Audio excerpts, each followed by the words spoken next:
तो कभी सोचा है कि एक राष्ट्र, एक देश बनता कैसे है? क्या ये सिर्फ बॉर्डर, आर्मी या सरकार से बन जाता है? शायद नहीं।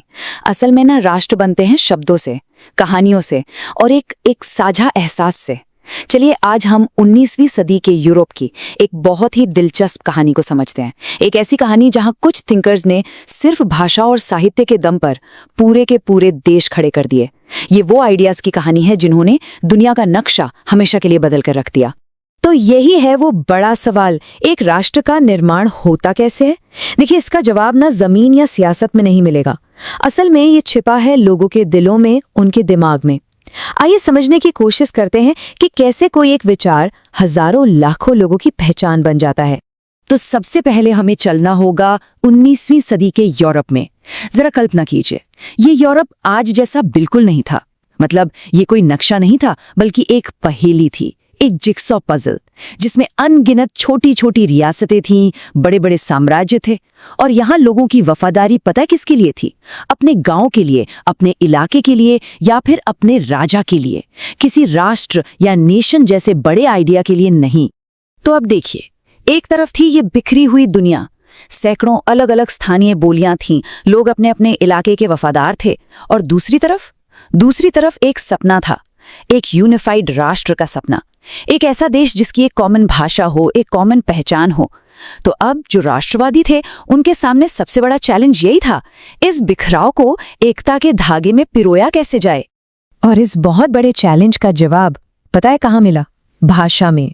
उस दौर के थिंकर्स ने ये समझा कि भाषा सिर्फ बातचीत का एक जरिया नहीं है। नहीं, ये तो एकता का एक जबरदस्त ब्लूप्रिंट है। ये वो नींव है, वो फाउंडेशन है जिस पर एक साझा पहचान की पूरी इमारत खड़ी की जा सकती है।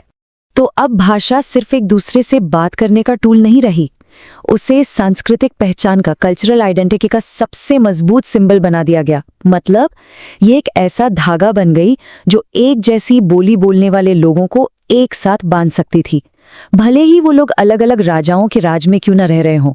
और हाँ, ये सिर्फ कोई किताबी ख्याल नहीं था, इसे बाकायदा जमीन पर उतारा गया। जैसे कि जर्मनी में जहाँ सैकड़ों बोलियां थीं, वहाँ एक स्टैंडर्ड जर्मन भाषा की खोज शुरू हो गई। इटली, जो कई राज्यों में बटा हुआ था, वहाँ एक कॉमन इटालियन भाषा एकता का नारा बन गई। और पोलैंड का तो सोचिए, वो तो नक्शे से ही गायब हो चुका था, लेकिन वहाँ पोलिश भाषा ही उनके वजूद का, उनकी पहचान का प्रतीक बन गई।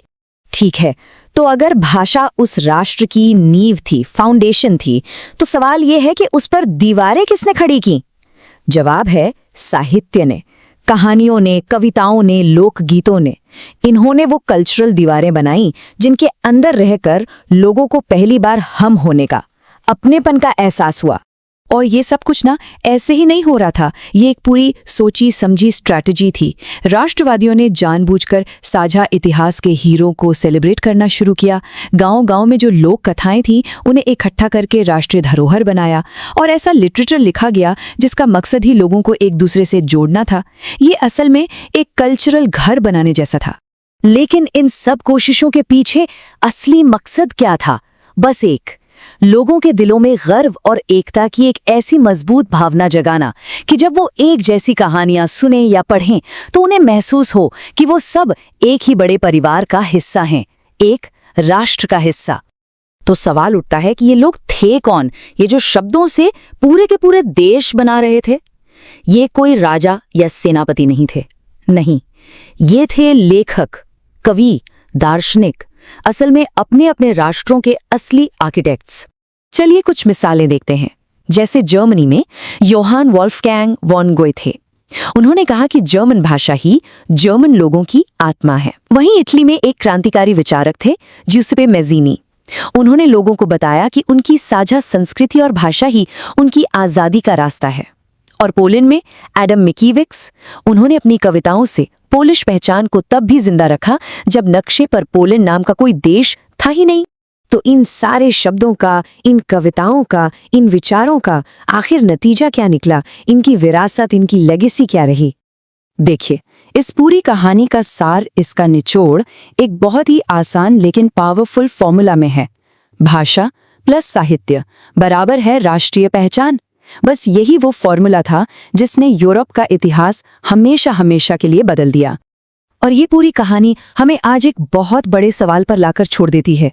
अगर शब्द वाकई में राष्ट्र बना सकते हैं तो ये सोचना जरूरी है कि आज हम सब अपने शब्दों से, अपनी कहानियों से आखिर क्या बना रहे हैं, किस तरह का समाज गढ़ रहे हैं।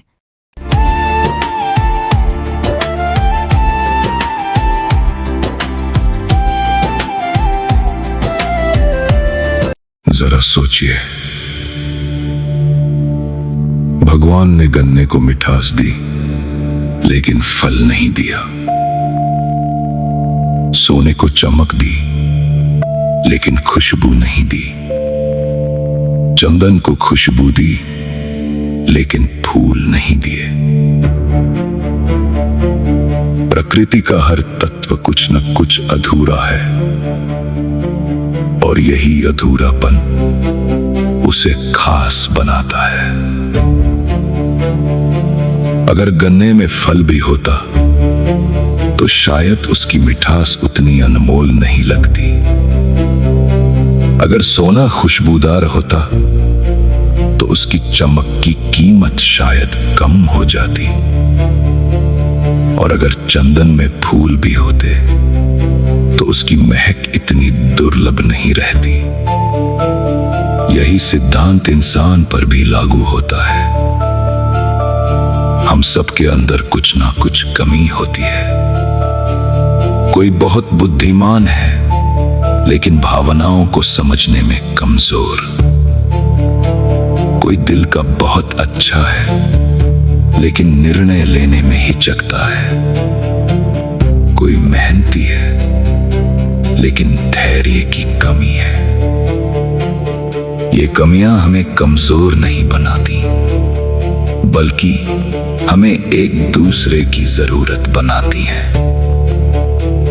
सोचिए, अगर हर इंसान हर चीज में परफेक्ट होता तो क्या हमें किसी की जरूरत होती? शायद नहीं। फिर ना दोस्ती होती, न रिश्ते बनते, न सहयोग होता। हमारी कमियां ही हमें झुकना सिखाती हैं और झुकना ही रिश्तों को जन्म देता है।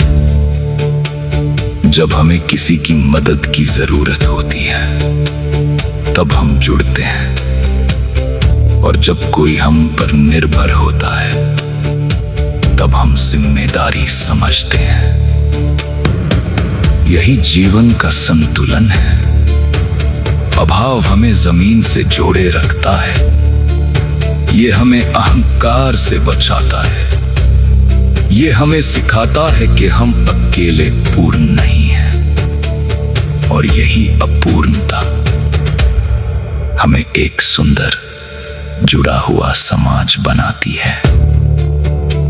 तो अगली बार जब आपको अपनी किसी कमी का एहसास हो तो उसे कमजोरी मत समझिए, उसे एक पुल समझिए जो आपको किसी और से जोड़ने वाला है।